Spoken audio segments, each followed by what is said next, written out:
Welcome all of you. स्वागत है आप सभी का। बच्चे, अभी हम माइक्रो कंट्रोलर या माइक्रो प्रोसेसर सब्जेक्ट की यूनिट 4 पढ़ रहे हैं और यूनिट 4 में पहला एक हमारा वीडियो बन चुका है ना। This is the second class. First class इस पर हो चुकी है। फर्स्ट क्लास में हमने क्या देखा था?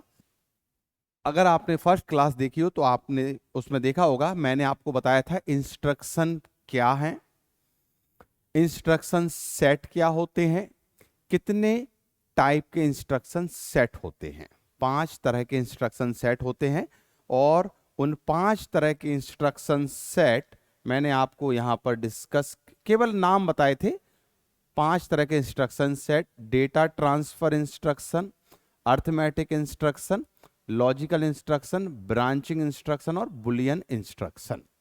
हमारे जो इंस्ट्रक्शन है, इंस्ट्रक्शन मतलब कि जो भी माइक्रो कंट्रोलर करने वाला है, आप उससे जो कराना चाहते हो, जो भी टास्क माइक्रो कंट्रोलर परफॉर्म करने वाला है, उसको एक इंस्ट्रक्शन के थ्रू ही हम देते हैं।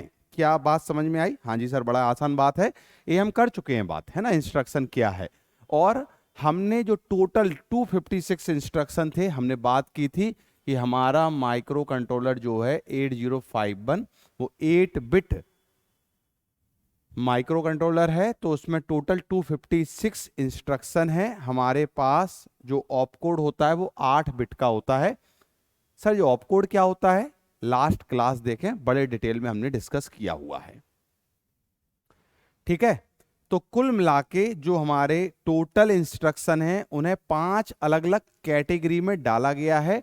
पहली कैटेगरी है data transfer instruction, arithmetic instruction, next logical instruction, next branching instruction और नेक्स्ट है बुलियन इंस्ट्रक्शन।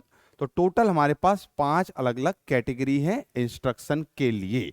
अब हमने पहली डेटा ट्रांसफर इंस्ट्रक्शन को हमने डिस्कस किया था, इसको स्टार्ट किया था। डेटा ट्रांसफर का मतलब होता है जब आप डेटा को ट्रांसफर करना चाहते हैं तो जो इंस्ट्रक्शन यूज होते हैं उनको डेटा ट्रांसफर इंस्ट्रक्शन बोलते हैं। मतलब डेटा को ट्रांसफर करने के लिए जो इंस्ट्रक्शन लगेंगे उनको हम डेटा ट्रांसफर इंस्ट्रक्शन बोलेंगे। इसका सिंटैक्स ये होता है ऑपकोड, यहां पर ऑपकोड लिखा रहता है और यहां पर जो सोर्स है और यहां पर जो डेस्टिनेशन है, जहां से डेटा आएगा, जहां पर कॉपी होगा। ठीक है, सिंपल। ये आप डिटेल में लास्ट क्लास में पढ़ चुके हैं। यहां पे मैं थोड़ा सा आपको जरा सा समझा रहा हूं जिससे आपका कनेक्शन पुरानी क्लास से बैठ पाए, जिससे हम अगली क्लास को थोड़ा सा बेहतर तरीके से उसको कनेक्ट कर पाए। हाँ जी, तो डेटा ट्रांसफर इंस्ट्रक्शन हमने स्टार्ट किया था और डेटा ट्रांसफर इंस्ट्रक्शन के अंदर भी 3 तरह के इंस्ट्रक्शन हमारे आते हैं। उसके अंदर भी 3 तरह के इंस्ट्रक्शन आते हैं। पहला होता है move instruction, push and pop और एक्सचेंज इंस्ट्रक्शन। मूव इंस्ट्रक्शन हम पढ़ चुके थे, एक कंप्लीट मूव हम पढ़ चुके थे। बहुत सारे हमने मूव इंस्ट्रक्शन पढ़े थे।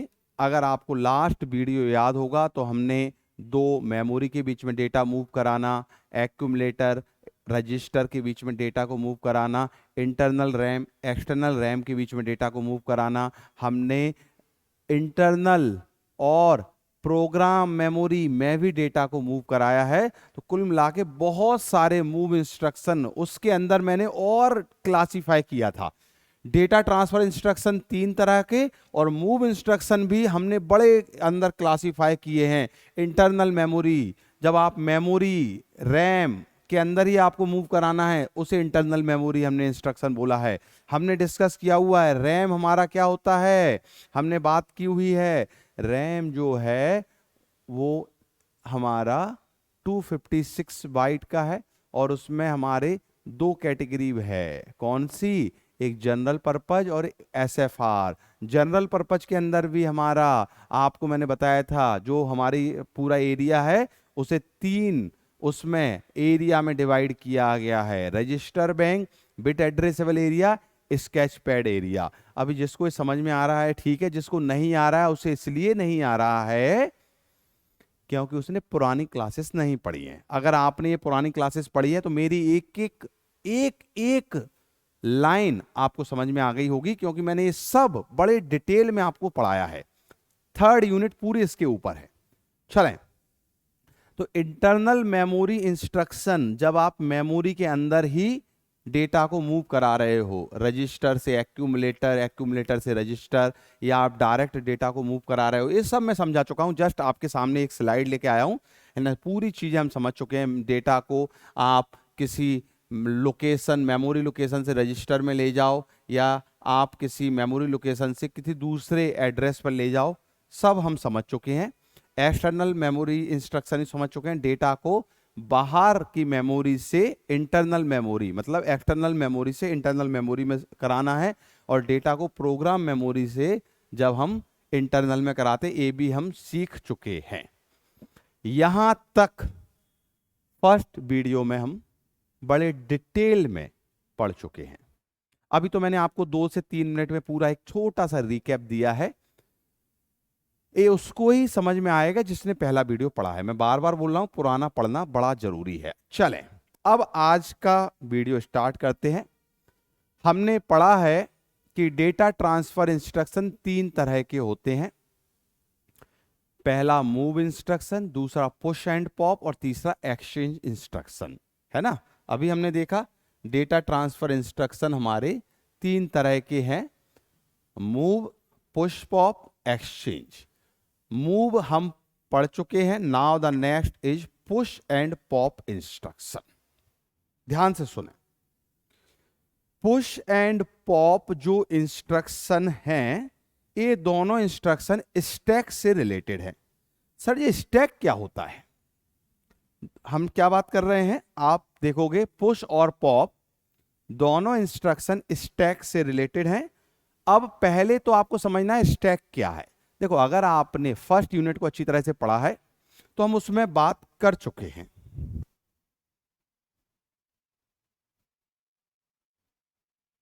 अगर आपने फर्स्ट यूनिट को अगर ध्यान से पढ़ा है तो उसमें भी स्टैक की बात हुई थी, स्टैक पॉइंटर रजिस्टर की बात हुई थी। यहां पर भी स्टैक की बात हो रही है। What is the stack? Stack एक टेम्परेरी स्टोरेज है। जैसे कि आपने अपनी मेमोरी के अंदर एक टेम्परेरी स्टोरेज बनाया,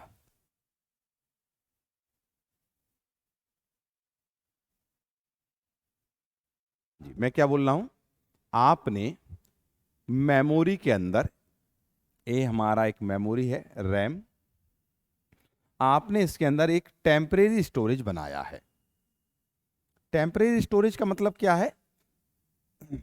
आप इस पार्ट को अपने टेम्परेरी इंटरमीडिएट डेटा इसको स्टोर करने के लिए यूज कर रहे हो, और इस टेम्परेरी स्टोरेज को आप स्टैक बोलते हो। तो पहले आपको बात समझ में आई कि स्टैक क्या है।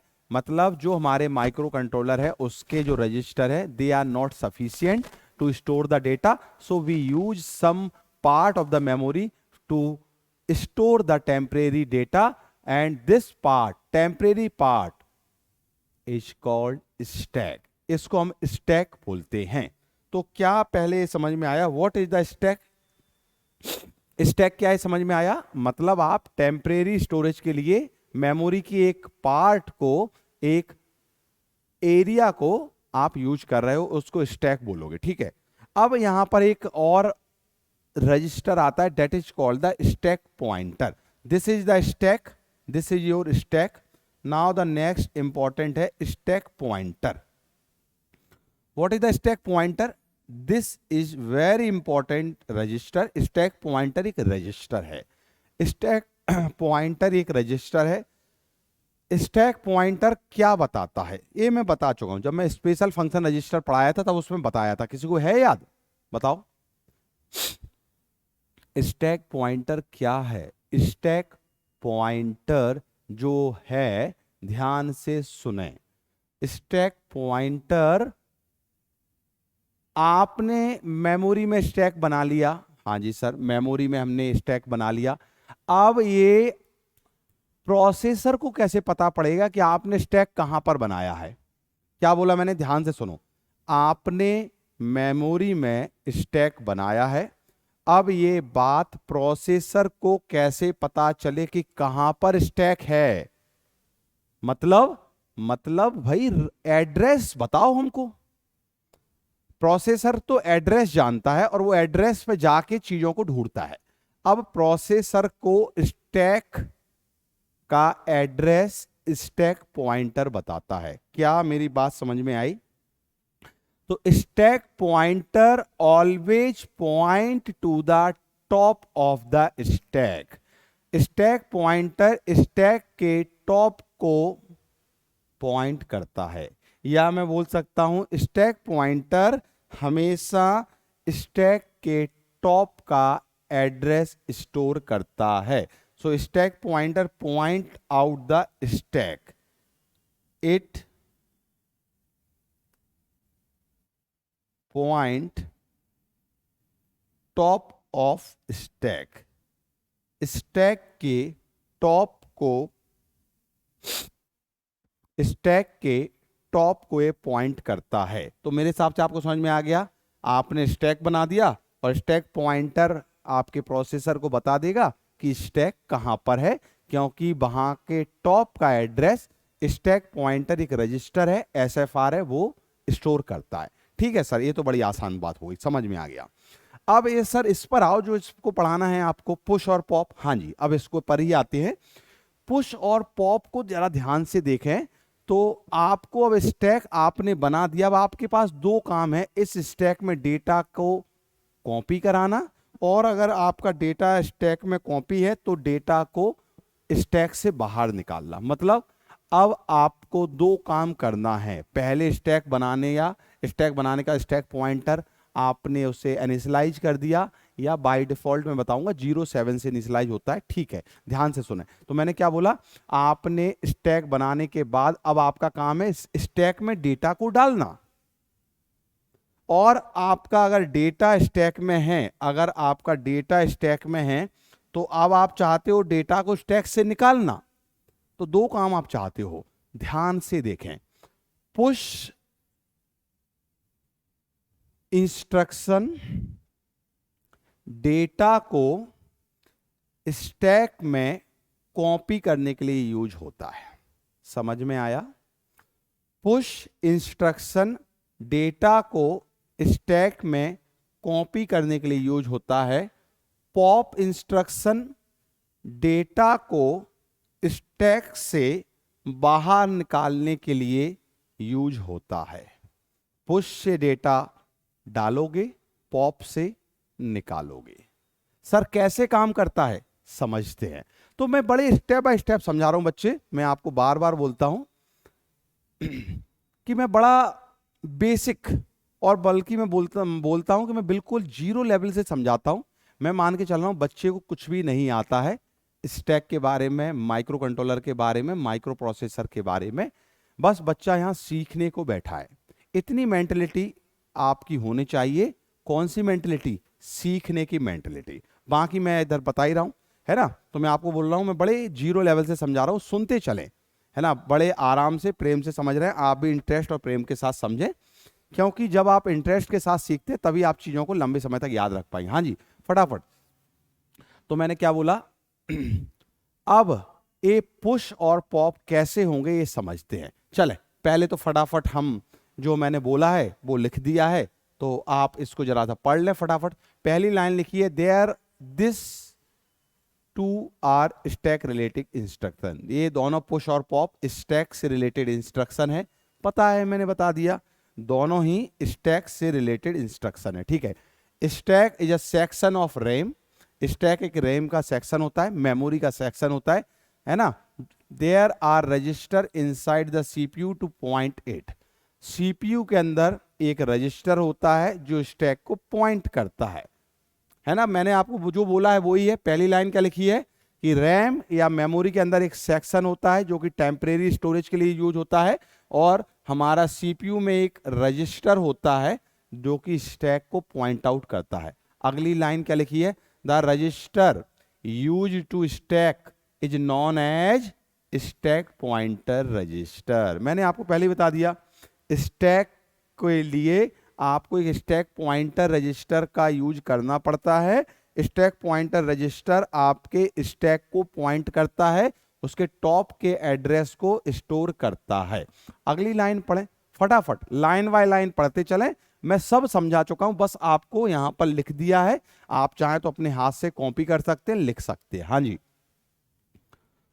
अगली लाइन को पढ़ें, क्या लिखा हुआ है? The stack pointer in 8051 is 8 bit byte, है ना। आपका जो स्टैक पॉइंटर है दैट इज 8 बिट बाइट। आपका जो स्टैक पॉइंटर है वो 8051 में 8 बिट का है, कोई बात नहीं है। It can take a value of 00 to FFF। तो आपको क्या बताया मैंने कि आपका जो स्टैक है that is the stack pointer 8 bit wide है। मतलब 8 बिट का मतलब है 00 से FF तक रहेगा। सिंपल सी बात है। हेक्साडेसिमल में लिखा है मतलब ये 8 बिट को बता रहा है, बता चुका हूं मैं। हेक्साडेसिमल में हर एक बिट 4 बिट की होती है। मतलब हमने क्या बोला है, स्टैक पॉइंटर 8 बिट का है, तो ये 00 से FF तक पॉइंट आउट कर सकता है। नेक्स्ट लाइन लिखिए, बड़ी इंपॉर्टेंट लाइन है, ध्यान से पढ़ें। When 8051 इज इनिशियलाइज्ड, जब आपने 8051 को इनिशियलाइज किया है, पहली बार आप यूज कर रहे हो, आप मानो आपने स्विच ऑन किया है, तो स्टैक पॉइंटर की बाय डिफॉल्ट वैल्यू कितनी होती है? 07H होती है। क्या बोला मैंने? आपने 8051 को बाय डिफॉल्ट आपने ऑन किया है, इनिशियलाइज किया है, स्टैक पॉइंटर की बाय डिफॉल्ट वैल्यू है 07H। मतलब कि आपका जो मेमोरी लोकेशन है, ध्यान से सुने, ठीक है। सपोज ये 07, 08, 09 है ना, 10, तो आपका स्टैक पॉइंटर 07, मतलब आपका ये 07 एक लोकेशन होगी। स्टैक पॉइंटर बाय डिफॉल्ट 07 को स्टोर करता है।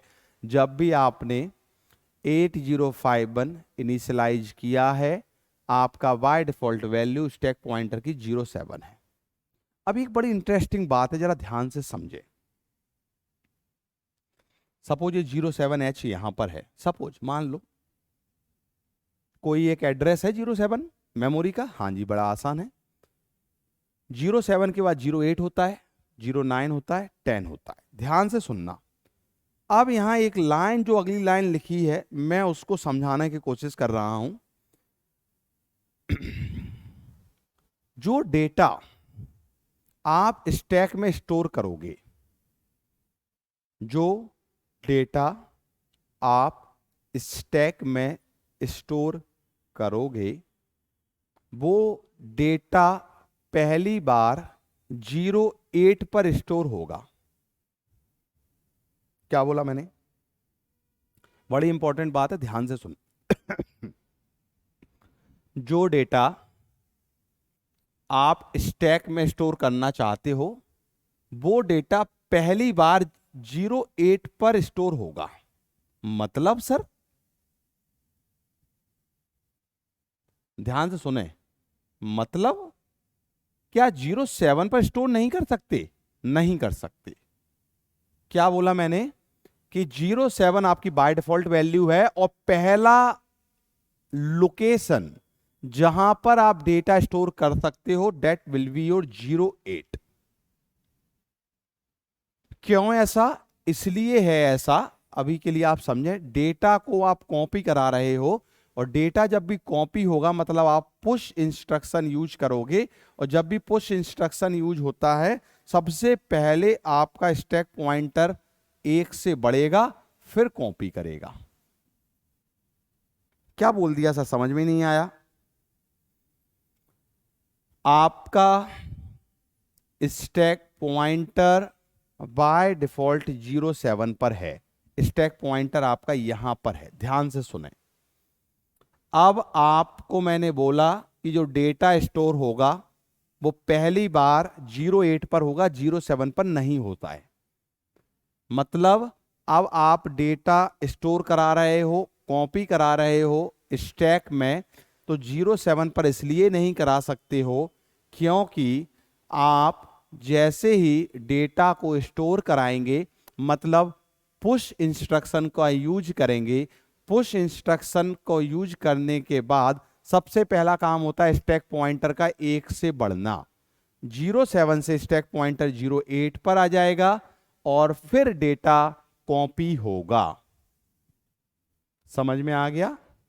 Very good. तो यहां जो मैंने लाइन लिखी है ये वही लाइन लिखी है, this means that the RAM location 08 is the first location used for the stack, है ना। मतलब आपका स्टैक 07 को पॉइंट आउट कर रहा है इनिशियलाइज बाय डिफॉल्ट, तो 08 आपकी वो लोकेशन होगी जो पहली बार जहां पर डेटा मिलेगा। 07 पर डेटा नहीं मिलता है, स्टोर नहीं होता है। मैं बार बार आपको समझा चुका हूं, डेटा स्टोर करना है मतलब पुश, और पुश लगाते से ही पॉइंटर बढ़ जाएगा, फिर कॉपी करेगा। ठीक है क्या? ठीक है सर। अगली लाइन लिखी है उसको पढ़ें। The storing operation of CPU register in stack is known as the push. अभी मैंने बताया है कि जो स्टोरिंग ऑपरेशन है सीपीयू रजिस्टर का स्टैक में करने के लिए उसे पुश बोलते हैं, और getting the content from the stack, stack से डेटा को बाहर निकालना है back to the CPU register is called the pop.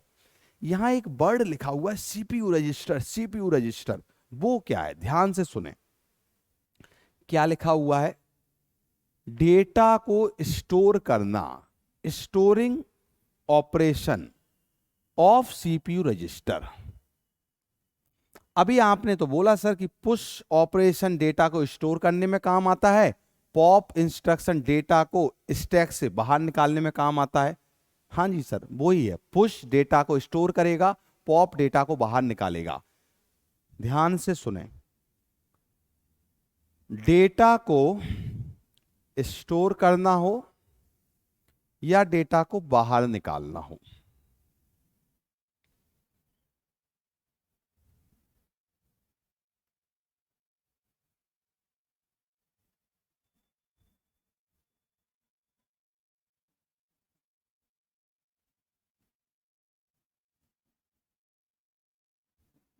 when we want to store the data or we want to extract the data, मतलब store करना मतलब push, extract करना pop, then we should use CPU register. बड़ा important बात बता रहा हूं, ध्यान से सुने। फॉर सीपीयू रजिस्टर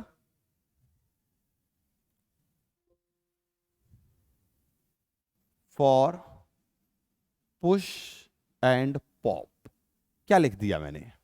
आपको डेटा कॉपी करना है, स्टोर करना है मतलब पुश, आपको डेटा एक्सट्रैक्ट करना है, बाहर निकालना है मतलब पॉप।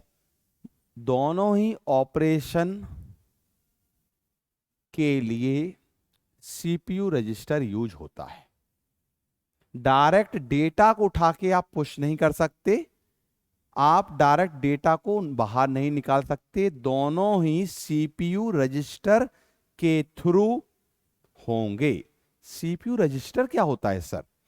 सीपीयू रजिस्टर बच्चे आपके चाहे जनरल पर्पज रजिस्टर देख लें, जनरल पर्पज रजिस्टर मतलब रजिस्टर बैंक। जो हमारे रजिस्टर बैंक हैं, 4 रजिस्टर बैंक, उनके अंदर हर एक बैंक में 8 रजिस्टर, उनके रजिस्टर देख लें, वो हमारे सीपीयू रजिस्टर हैं। आपके एक्यूमुलेटर, डीपीटीआर, आपके ये सभी रजिस्टर सीपीयू रजिस्टर की कैटेगरी में आएंगे। मतलब बात समझ में आ गई?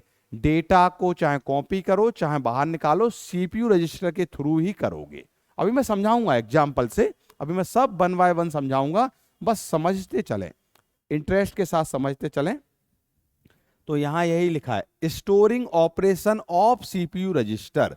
सीपीयू रजिस्टर में पहले डेटा को डालोगे, फिर सीपीयू रजिस्टर से स्टैक में जाएगा। जब भी डेटा आपको पुश करना है, जब भी डेटा आपको स्टैक में डालना है, तो पहले वो डेटा सीपीयू रजिस्टर में डालना पड़ेगा, फिर सीपीयू रजिस्टर से स्टैक में जाएगा। CPU register in the stack, इसको हम पुश बोलते हैं। और जब भी आपको डेटा को स्टैक से बाहर निकालना है, तो पहले डेटा हमारा स्टैक से सीपीयू रजिस्टर में ही बाहर निकलेगा। क्या मेरी बात समझ में आ गई? हाँ जी सर, ये तो आ गई, बड़ी आसान सी बात है, कोई बड़ी बात नहीं। ठीक है, क्या डेटा सीपीयू रजिस्टर से स्टैक में जाएगा, है ना, और हमारा वापस भी वैसे ही निकलेगा। चलें अब अगली लाइन पढ़ते हैं। ये हमारा एक स्टैक है, आप जरा ध्यान दें। जब भी डेटा को आप इन करा रहे हो, that is called the push, और डेटा को बाहर निकाल रहे हो, that is called the pop. आप बोलो सर ये तो आप बता चुके हो, कोई बात नहीं, समझ गए आप। अब जरा इंपॉर्टेंट चीज ध्यान रखें, यहां पर एक लास्ट इन फर्स्ट आउट का कंसेप्ट होता है। पता होगा बहुत से बच्चों को, नहीं पता होगा तो समझ लें। स्टैक हमारा लास्ट इन फर्स्ट आउट होता है। सर ये क्या मतलब हुआ लास्ट इन फर्स्ट आउट का? समझें। सपोज ये आपका एक बॉक्स है, इस बॉक्स में यहां पर आपका बॉक्स बंद है, ऊपर से बॉक्स खुला हुआ है, नॉर्मली होता है जैसे, है ना। कहाँ एक आध बॉक्स रखा हुआ क्या? यहां पर नहीं रखा है, चलें कोई बात नहीं। एक बॉक्स है, समझ में आ रहा होगा, जैसे ये बॉक्स बना हुआ है, मैं ऐसे बता दूं। Suppose this is your box and this box is open from one side and close from another side. एक साइड से खुला है, दूसरी साइड से बंद है। अब आप इस बॉक्स में कुछ चीजें डाल रहे हो। सबसे पहले नंबर की आपने इसमें कोई एक आइटम डाला, दूसरा नंबर का आइटम इसके ऊपर आएगा, और आप इसमें आइटम डाल रहे हो, तीसरे नंबर का आइटम और ऊपर आएगा, चौथे नंबर का आइटम और ऊपर आएगा। ये समझ में आ रहा है? आपने सबसे पहले कौन सा आइटम डाला? Item number first. देन आपने बॉक्स में आइटम सेकंड, थर्ड और फोर्थ, 4 आइटम आपने इसमें डाले। अब मैं आपको बोलूं कि इसमें से आइटम निकाल के दो, आइटम नंबर फर्स्ट निकालो। ध्यान से सुनना, मैं बोलूं कि आइटम नंबर फर्स्ट को निकालो। अब यहां से बॉक्स खुला होता तो फर्स्ट यहां से आप निकाल लेते, पर बॉक्स यहां से ही खुला है। तो जब आपको आपका आइटम निकालना है, तो आप पहले फोर्थ आइटम निकालोगे, फिर थर्ड निकालोगे, फिर सेकंड निकालोगे, फिर फर्स्ट निकालोगे। कहने का मतलब क्या है कि जो आइटम सबसे लास्ट में डाला गया है वही सबसे पहले निकलेगा।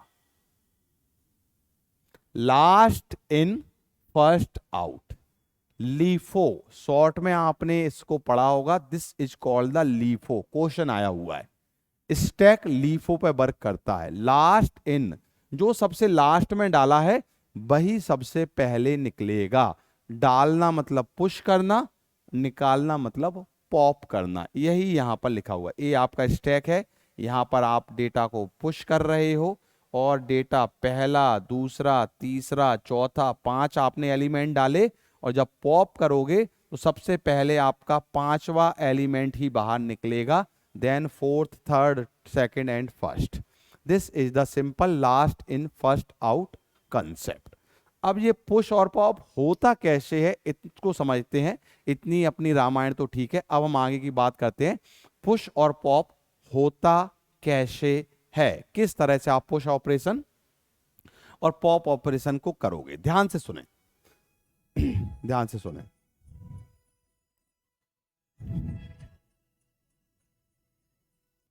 हाँ जी, तो अब हम बात करेंगे पुश इंस्ट्रक्शन कैसे काम करेगा। अभी तक हमने सब समझा स्टैक क्या होता है, हमने समझा पुश क्या है, पॉप क्या है, जरूरत क्यों पड़ी। अब बात करेंगे काम कैसे होगा। देखो, this instruction is use to store the data into the stack. ये बात हम बता चुके हैं बार बार, 4 बार बात हो गई है। डेटा को स्टैक में डालना है, पुश इंस्ट्रक्शन का यूज करना है।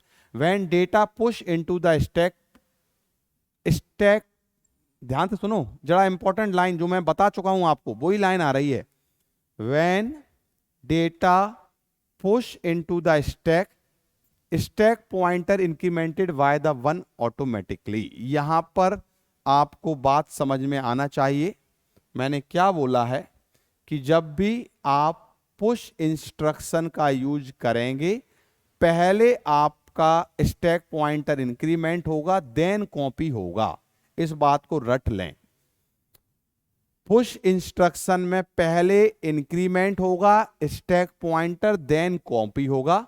पॉप इंस्ट्रक्शन इसका उल्टा है, पहले डेटा पॉप होगा, मतलब उठाएंगे डेटा को, फिर स्टैक पॉइंटर घटेगा। रट लेना ये बात, अगर आपको पुश और पॉप समझना है तो, है ना, यही लिखा हुआ है। जैसे ही पुश इंस्ट्रक्शन आएगा, सबसे पहले स्टैक पॉइंटर इंक्रीमेंट होगा, फिर डेटा आपका कॉपी होगा। चलें, एक छोटा सा प्रोग्राम आपके सामने मैंने यहां लिखा हुआ है, उसको ध्यान से समझते हैं। पहले एक और बात जो मैंने अभी बताई है कि पुश और पॉप इंस्ट्रक्शन के लिए आपको सीपीयू रजिस्टर की आवश्यकता होती है। पुश और पॉप इंस्ट्रक्शन डायरेक्टली आप नहीं कर सकते बिना सीपीयू रजिस्टर के। पहले डेटा को अगर पुश करना है तो पहले सीपीयू रजिस्टर में डालो और फिर सीपीयू रजिस्टर को पुश करो। समझ में आया? डेटा पॉप करना है तो पहले डेटा आपके सीपीयू रजिस्टर में पॉप होगा। तो पुश करना मतलब डेटा को सीपीयू रजिस्टर में डालना। और सीपीयू रजिस्टर कौन से होते हैं? आपके रजिस्टर बैंक के रजिस्टर हो सकते हैं, एक्यूमुलेटर, आपका स्टैक पॉइंटर, डीपीटीआर, है ना, स्टैक पॉइंटर नहीं, डीपीटीआर रजिस्टर वगैरह। हाँ जी, एक प्रोग्राम लिखा हुआ, ध्यान से देखें। इस प्रोग्राम में पहला जो लाइन लिखी है इसको देखें। पहली लाइन क्या लिखी है? Move R625#। अभी मैंने मूव इंस्ट्रक्शन आपको पढ़ाए हैं लास्ट क्लास में। ए इंस्ट्रक्शन क्या बता रहा है? ए इंस्ट्रक्शन बता रहा है कि 25 इमीडिएट डेटा अवेलेबल है। ये हैश लगा है, मतलब हैश का मतलब है 25 डेटा है। अगर ये हैश नहीं होता तो 25 एड्रेस को बताता। मतलब R6 में 25 को डालो। 25 जो हमारा डेटा है, immediate data, that should store in R6. This is the move instruction. Second, अगर आप ध्यान से पढ़ रहे होगे, मूव R1#12।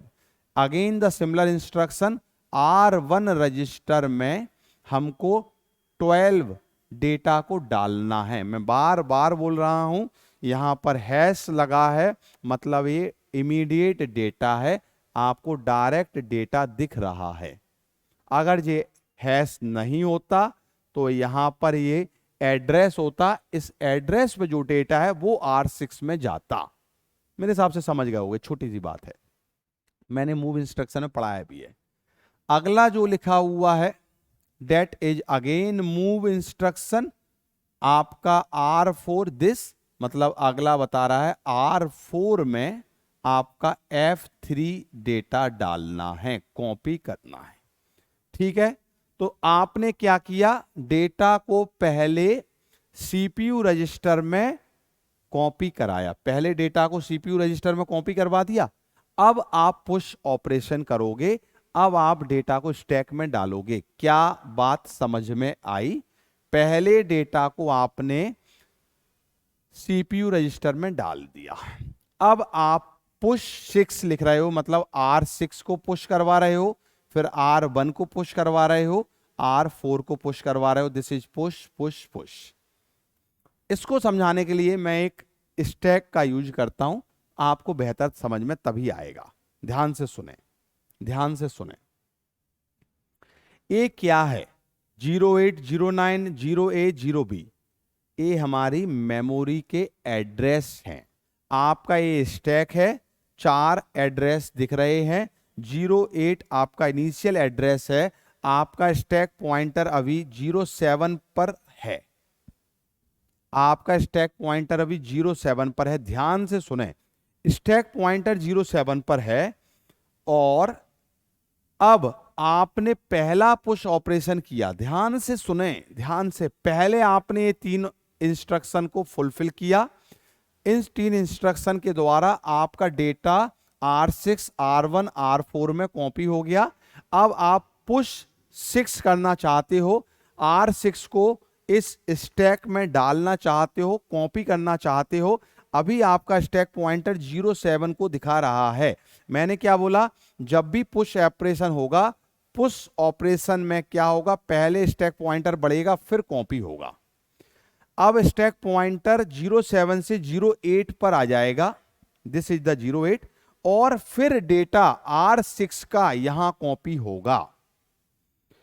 R6 को पुश करवाना है, डेट इज द पुश 6। क्या लिखा हुआ है, ये क्या लिखा हुआ है, पुश 6 लिखा हुआ है। ध्यान से देखो, ध्यान से देखो, यहां क्या लिखा हुआ है बच्चे, पुश 6 लिखा हुआ है। R6 को पुश कराना है। आप पहले स्टैक आपका ये है, शुरुआत में स्टैक पॉइंटर 07 को पॉइंट आउट कर रहा है। अब जैसे ही आप पुश 6 करोगे, स्टैक पॉइंटर 1 से बढ़ जाएगा, स्टैक पॉइंटर 08 को दिखाएगा और फिर डेटा 08 पर कॉपी होगा। जैसा कि मैंने बोला है, 07 पर डेटा कभी कॉपी नहीं हो सकता।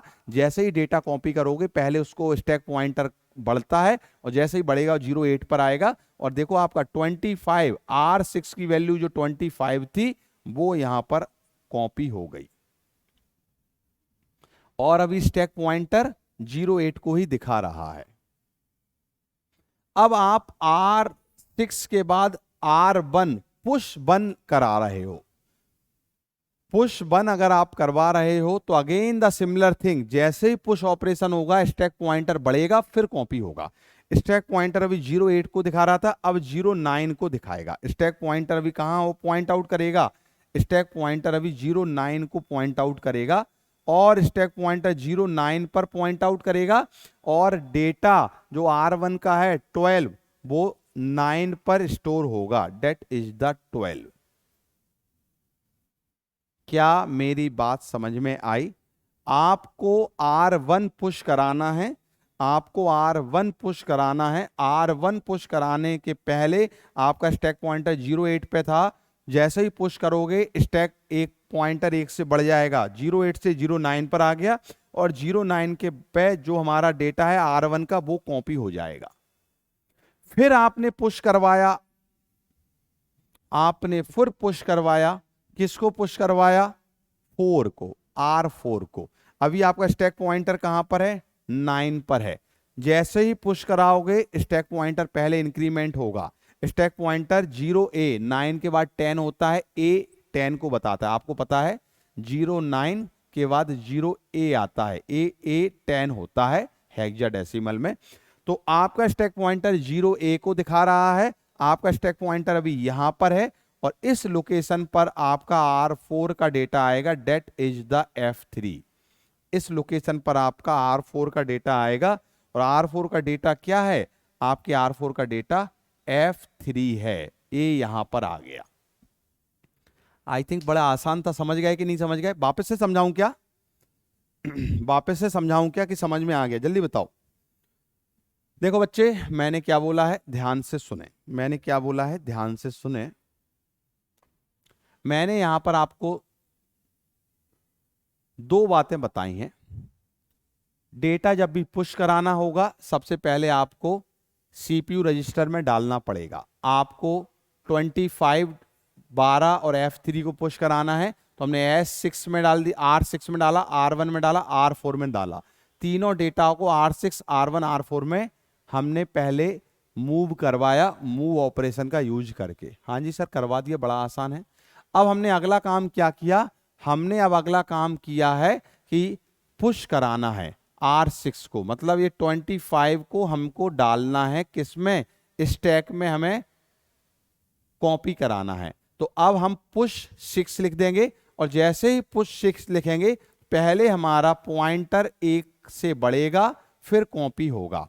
करेंटली आपका पॉइंटर 07 पर था, पूरा स्टैक हमारा खाली है और 07 के बाद पॉइंटर 1 से बढ़ गया, 08 पर आ गया और इस लोकेशन पर अब डेटा कॉपी हो जाएगा।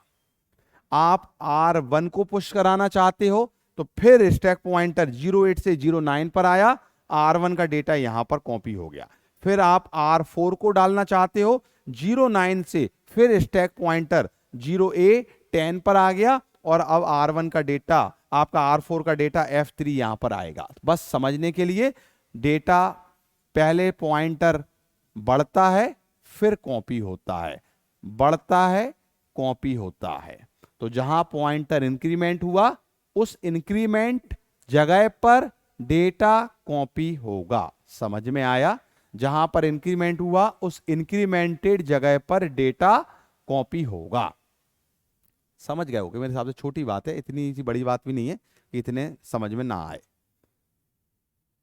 अगली बात आती है पॉप इंस्ट्रक्शन। पॉप कैसे होगा? पुश का उल्टा पॉप। देखें, पुश इंस्ट्रक्शन क्या करता था? डेटा को कॉपी कराता। Pop instruction, this instruction is used to retrieve data from the stack. Data को स्टैक से रिट्रीव करना है, मतलब निकालना है। डेटा को स्टैक से रिट्रीव करना है, मतलब डेटा को निकालना है। डेटा को बाहर निकालने के लिए हम पॉप इंस्ट्रक्शन का यूज करते हैं। डेटा को बाहर निकालने के लिए हम पॉप इंस्ट्रक्शन का यूज करते हैं। When data pop from the stack, stack pointer is डिक्रीमेंटेड by the 1 automatically. बात मैं बता चुका हूं, जब भी पॉप इंस्ट्रक्शन यूज होता है, पहला काम होता है डेटा को उठाना, मतलब पॉप करना, और अपने आप स्टैक पॉइंटर 1 से घटेगा। पहले डेटा उठेगा, रिट्रीव होगा, फिर डेटा रिट्रीव होने के बाद स्टैक पॉइंटर घट जाएगा। पुश में क्या हो रहा था? पुश में पहले बढ़ रहा था फिर कॉपी होगा। पॉप में पहले डेटा उठेगा फिर डिक्रीज होगा। मैं आपको बता चुका हूं। चलें, अब again the similar thing, data को पुश और पॉप हम रजिस्टर, सीपीयू रजिस्टर के थ्रू करते हैं। आपका ये एक स्टैक गिवन है, दिस इज योर स्टैक, जो कि फुल है। आपका स्टैक फुल है, आपको इसमें से डेटा को निकालना है। सिंपल सी बात है। दिस इज योर स्टैक, और स्टैक पॉइंटर अभी 0B यहां पर दिख रहा है। देखो ध्यान से देखो, ये लिखा हुआ है stack pointer 0B, stack pointer यहां पर है। समझ में आ रहा है? This is your stack, stack pointer is this location लिखा हुआ है। अब आपने लिखा पॉप 4, इंस्ट्रक्शन पॉप 4। R4 में आपको डेटा को पॉप करना है, तो जैसे ही आपने पॉप 4 लिखा, डेटा पहले 54 उठेगा और R4 में चला जाएगा। R4 में डेटा 54 चला गया, और जैसे ही डेटा इसमें जाएगा स्टैक पॉइंटर अपने आप डिक्रीमेंट हो जाएगा, 0B के बाद 0A पर आ जाएगा। एक पॉप इंस्ट्रक्शन के बाद आपका एक बार पॉइंटर घटा, एक बार डेटा उठा। एक pop instruction, single pop instruction एक बार पॉइंटर को घटाएगा और एक बार डेटा को उठाएगा। पहले डेटा उठेगा, रिट्रीव होगा, फिर पॉइंटर घटेगा। जैसे ही आपने पॉप 4 लिखा, ए लोकेशन पर 0B, जो कि स्टैक पॉइंटर की लोकेशन है, यहां का डेटा उठ जाएगा। कहां चला गया? R4 में चला गया, पॉइंटर घट गया। फिर आपने पॉप 1 लिखा। पॉप 1 लिखा, जैसे ही पॉप 1 आपने लिखा, यहां पॉइंटर करंटली कहां पर है? पॉइंटर करंटली आपके इस लोकेशन पर है। ए डेटा हमारा उठ जाएगा, किस में चला जाएगा? R1 में चला जाएगा, और R1 में डेटा जाने के बाद आपका पॉइंटर घट जाएगा। अभी पॉइंटर 09 पर आ गया, देखो दिख रहा है, पॉइंटर 0A पर आ गया, पॉइंटर 09 पर आ गया। आपने फिर पॉप 6 लिखा। अब आपका पॉप 6 आने के बाद यहां पॉइंटर 09 पर दिख रहा है, डेटा उठेगा। पहले आपके R6 में 76 चला जाएगा, और फिर आपका पॉइंटर 1 से घट जाएगा। स्टैक पॉइंटर 08 को दिखा रहा है। क्या मेरी बात समझ में आई? क्या बात समझ में आई? कुछ नहीं किया है, केवल पॉप किया है। मैं फिर से समझा देता हूं। आपके शुरुआत में पूरा स्टैक पॉइंटर है, यहां पर स्टैक पॉइंटर पूरा फिल है, पूरा यहां पर डेटा इसमें लोड है। अब आप पॉप करना चाहते हो, आपका पॉइंटर इस लोकेशन को पॉइंट आउट कर रहा है। जैसे ही आप पॉप करोगे पहले डेटा उठेगा, फिर ये घटेगा। तो पहला पॉप हमारा 4, मतलब डेटा ये R4 में जाएगा। डेटा R4 में चला गया, पॉइंटर घट गया। फिर आपने पॉप किया, ये डेटा F9 R1 में चला जाएगा, पॉइंटर घट जाएगा। फिर पॉप किया, डेटा यहां से R6 में चला जाएगा, पॉइंटर घट जाएगा। समझ में आया कि नहीं आया? सिंपल सा काम है, कोई बड़ी बात नहीं है। ठीक है क्या? क्लियर हुआ pop instruction? This is the pop and push and pop instruction. Now the next instruction जो है एक्सचेंज इंस्ट्रक्शन। हमने देखा डेटा ट्रांसफर हमारे 3 तरह के इंस्ट्रक्शन को रखता था, मूव, पुश एंड पॉप, और अगला है एक्सचेंज। ठीक है, मूव आप समझ चुके हो, पुश पॉप आप समझ चुके हो, लास्ट बचा है एक्सचेंज इंस्ट्रक्शन। इसको ध्यान से देखें। एक्सचेंज इंस्ट्रक्शन जैसा कि आपको नाम से ही समझ में आ रहा है, ये डेटा को एक्सचेंज करेगा। एक्सचेंज इंस्ट्रक्शन जैसे नाम से समझ में आ रहा है, डेटा को एक्सचेंज करेगा। किसके साथ एक्सचेंज करेगा सर? एक्सचेंज इंस्ट्रक्शन डेटा को एक्सचेंज करेगा। किसके साथ? Exchange accumulator and the white variable. मतलब जो लिखा हुआ है उसके साथ एक्यूमुलेटर के डेटा को एक्सचेंज कर देगा। समझ में नहीं आया सर? एग्जाम्पल से समझाओ। समझते हैं। पहला एग्जाम्पल लिखा हुआ है, ध्यान से देखें। एक्स बता रहा है एक्सचेंज करना, XCH एक्सचेंज करना। किसको एक्सचेंज करना? एक्यूमुलेटर और RN को। मतलब RN कोई एक रजिस्टर है, कोई भी रजिस्टर है। देखो ध्यान से देखो, ध्यान से देखो। आपका एक R1 रजिस्टर है जिसमें 45H डेटा सेव है। आपका एक्यूमुलेटर रजिस्टर है जिसमें 80H डेटा सेव है। समझ में आया? अब आपने XCH एक्यूमुलेटर R1 लिख दिया। XCH एक्यूमुलेटर R1 मतलब देखो आपने ऐसे ही लिखा एक्सचेंज ARN। अब क्या होगा? R1 का डेटा एक्यूमुलेटर में चला जाएगा, एक्यूमुलेटर का डेटा R1 में चला जाएगा। इस इंस्ट्रक्शन के बाद आपका एक्यूमुलेटर जो हो जाएगा डेट इज 45H और आपका R1 में 80H आ जाएगा। क्या मेरी बात समझ में आई? इस इंस्ट्रक्शन के बाद आपके एक्यूमुलेटर का डेटा R1 में चला जाएगा, R1 का डेटा एक्यूमुलेटर में चला जाएगा। This is the exchange instruction. दूसरा पढ़ो जरा एग्जाम्पल, एक्सचेंज A54H। इसका मतलब क्या है सर?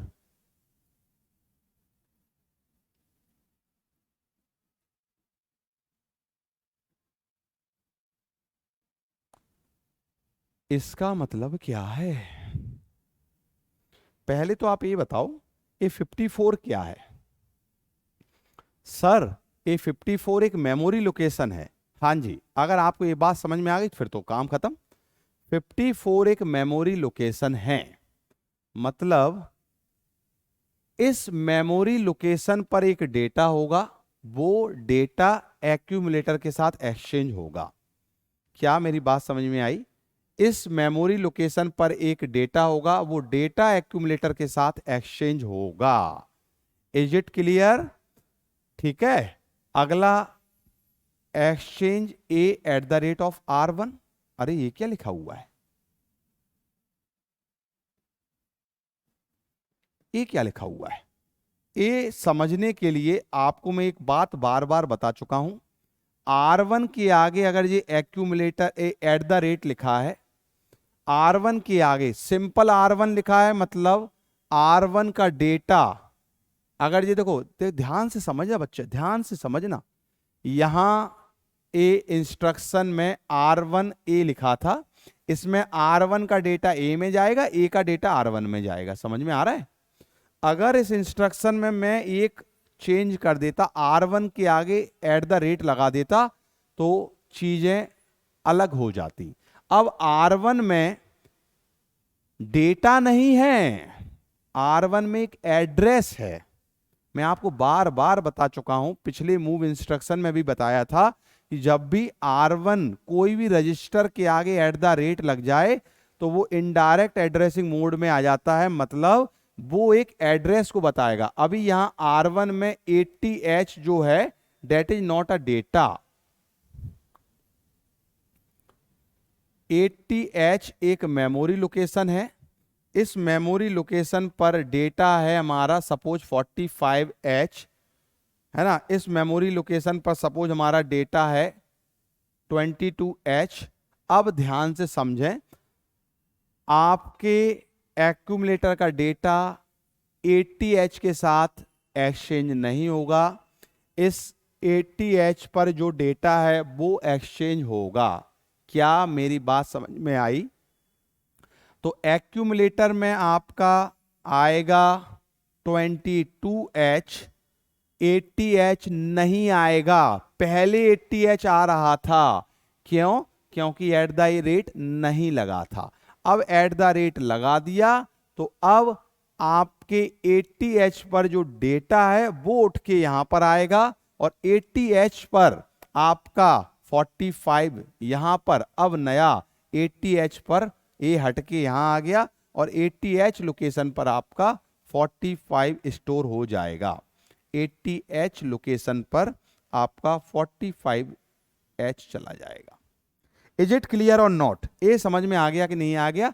तो यहां पर इतनी सी बात आपको समझनी है कि R के आगे अगर @ लगा है मतलब वो एक एड्रेस को बता रहा है, और अगर नहीं लगा है तो उसमें डेटा डला हुआ है डायरेक्ट। हाँ जी, अगला पढ़ लें। एक्सचेंज D अगर लिखा हुआ है मतलब आप एक्यूमुलेटर के लोअर बाइट को, लोअर डिजिट को एक्सचेंज करना चाहते हैं तो इस इंस्ट्रक्शन का यूज करें। मतलब एक्यूमुलेटर में अपर बाइट है, अपर है और लोअर है, तो exchange lower digit of accumulator, accumulator के लोअर डिजिट को आप एक्सचेंज करना चाहते हैं with the lower digit of memory location specified. मतलब इस मेमोरी लोकेशन पर जो डेटा है उसके लोअर डिजिट को एक्यूमुलेटर की लोअर डिजिट से आप एक्सचेंज करना चाहते हैं, तो आप इधर एक्सचेंज के साथ D और लगाएंगे, तब आपका ये इंस्ट्रक्शन कंप्लीट होगा। तो आई थिंक अब आपका पूरा डेटा ट्रांसफर इंस्ट्रक्शन जो है तीनों आपको समझ में आ गए होंगे। इसके बाद कुछ भी नहीं है। डेटा ट्रांसफर इंस्ट्रक्शन जो है 3 तरह के हैं। मूव, मूव के बाद मैंने अगला कौन सा बताया आपको? मूव के बाद अगला कौन सा था? पुश एंड पॉप, और अगला एक्सचेंज। तीनों तरह के डेटा ट्रांसफर इंस्ट्रक्शन मैं आपको बता चुका हूं। अब इसके बाद कुछ भी डेटा ट्रांसफर इंस्ट्रक्शन नहीं है। अगला हमको पढ़ना है अर्थमेटिक इंस्ट्रक्शन। अगले हमारा जो इंस्ट्रक्शन है that is the arithmetic instruction. Is it clear? तो अब हम अर्थमेटिक इंस्ट्रक्शन को पढ़ने वाले हैं, और अर्थमेटिक इंस्ट्रक्शन को हम अभी नहीं करेंगे, नई क्लास से करेंगे तो समझ में आएगा, नहीं तो ये मिक्सअप हो जाएगा डेटा के साथ। ठीक है, चलिए तो अब अर्थमेटिक इंस्ट्रक्शन को हम नई क्लास से स्टार्ट करते हैं। यहां पर आपके डेटा ट्रांसफर इंस्ट्रक्शन कंप्लीट हो गए। Now we will discuss the arithmetic instruction in new class, in the next class, video number 3, class number 3, है ना। आप वहां से इसको देख सकते हैं। Is it clear? समझ में आया? चलिए बच्चे, तो यहां पर रुकते हैं, मिलते हैं अगली क्लास में विथ अर्थमेटिक इंस्ट्रक्शन। जब तक के लिए नमस्कार, धन्यवाद।